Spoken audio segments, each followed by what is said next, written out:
വിശുദ്ധ യോഹന്നാന്റെ സുവിശേഷം 14-ാം അധ്യായം 1 മുതൽ 11 വരെയുള്ള തിരുവചനങ്ങൾ. യേശു പിതാവിലേക്കുള്ള വഴി. നിങ്ങളുടെ ഹൃദയം അസ്വസ്ഥമാകേണ്ട. ദൈവത്തിൽ വിശ്വസിക്കുവിൻ, എന്നിലും വിശ്വസിക്കുവിൻ. എൻ്റെ പിതാവിൻ്റെ ഭവനത്തിൽ അനേകം വാസസ്ഥലങ്ങളുണ്ട്. ഇല്ലായിരുന്നുവെങ്കിൽ നിങ്ങൾക്ക് സ്ഥലമൊരുക്കുവാൻ പോകുന്നുവെന്ന് ഞാൻ നിങ്ങളോട് പറയുമായിരുന്നു. ഞാൻ പോയി നിങ്ങൾക്ക് സ്ഥലം ഒരുക്കി കഴിയുമ്പോൾ ഞാൻ ആയിരിക്കുന്നിടത്ത് നിങ്ങളും ആയിരിക്കേണ്ടതിന് ഞാൻ വീണ്ടും വന്ന് നിങ്ങളെയും കൂട്ടിക്കൊണ്ടുപോകും. ഞാൻ പോകുന്നിടത്തേക്കുള്ള വഴി നിങ്ങൾക്കറിയാം. തോമസ് പറഞ്ഞു, കർത്താവേ, നീ എവിടേക്ക് പോകുന്നുവെന്ന് ഞങ്ങൾക്ക് അറിഞ്ഞുകൂടാ. പിന്നെ വഴി ഞങ്ങൾ എങ്ങനെ അറിയും? യേശു പറഞ്ഞു, വഴിയും സത്യവും ജീവനും ഞാനാണ്.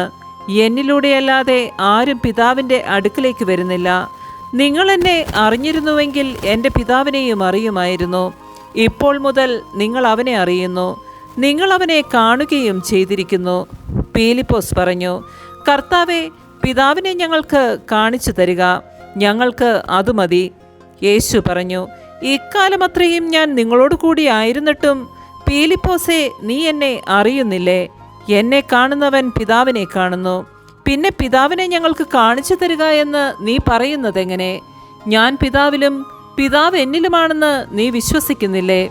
ഞാൻ നിങ്ങളോട് പറയുന്ന വാക്കുകൾ സ്വമേധയാ പറയുന്നതല്ല.